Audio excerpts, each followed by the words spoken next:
बड़ी बहू वर्षा हर काम में बहुत तेज थी। वहीं छोटी बहू हर्षा हर काम आराम से करती। वर्षा को अपनी तेजी पर बहुत घमंड था।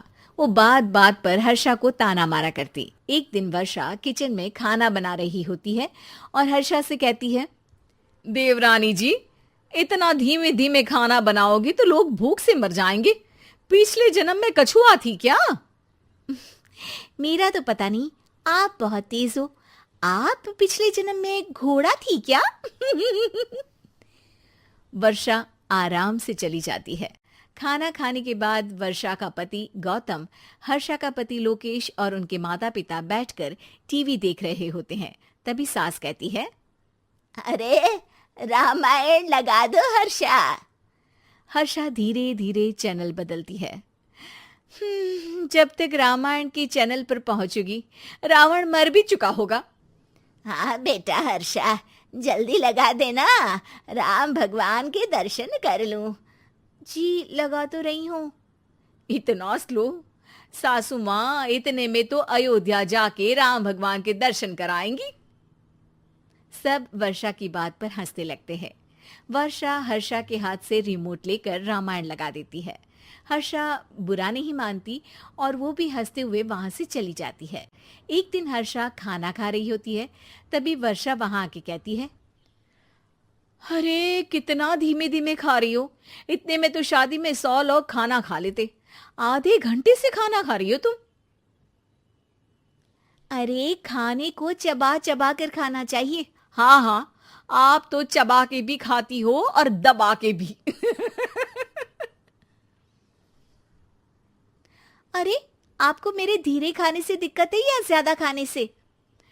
अरे आप धीमे खाओ या ज्यादा खाओ मुझे क्या, बस मैं ये कहने आई थी कि सुबह कुछ मेहमान आ रहे हैं, जल्दी उठ के खाना बना लेना, देर मत करना। साथ में बनाते हैं ना।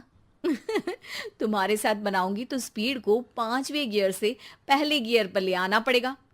अरे भाई, तुम्हारे साथ रहकर तो मेरी तेज रफ्तार पर भी असर पड़ेगा और मैं भी तुम्हारी तरह हौले हौले काम करने लगूंगी सब। ठीक है, मैं पराठे बना लूंगी और सब्जी बना लूंगी। आप चपाती बना लेना और दाल बना लेना। हाँ हाँ ठीक है, पर अलग अलग ही बनाएंगे।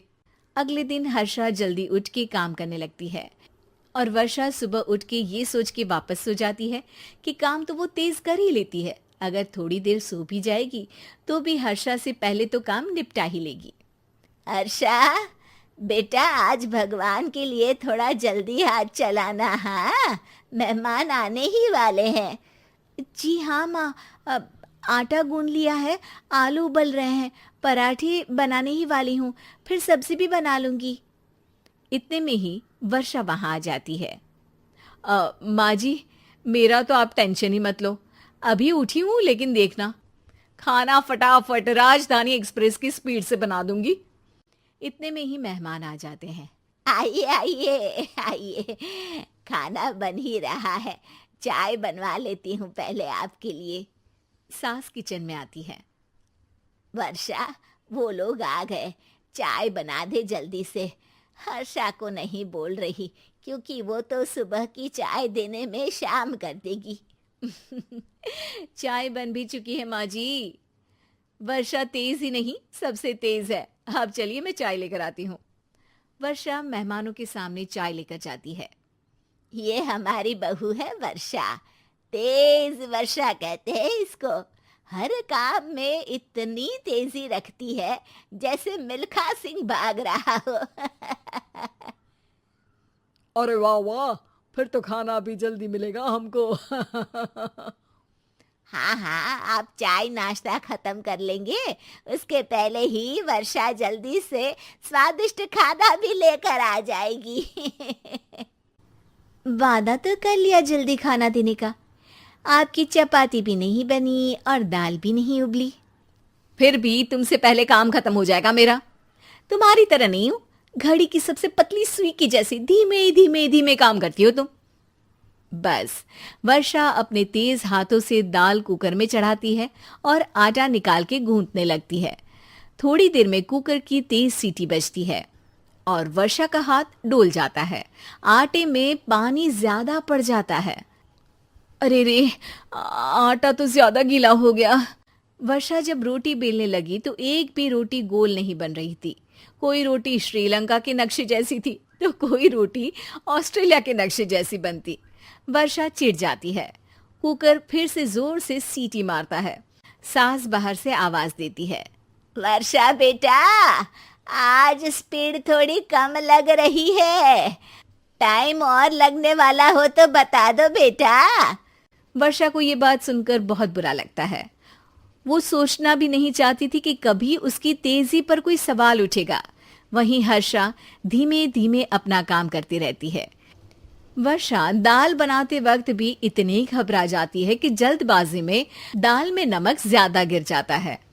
वर्षा का खाना फिर भी हर्षा से जल्दी तो बन जाता है और जब खाना मेहमानों के सामने लगता है तो सब हर्षा के खाने की तारीफ करते हैं।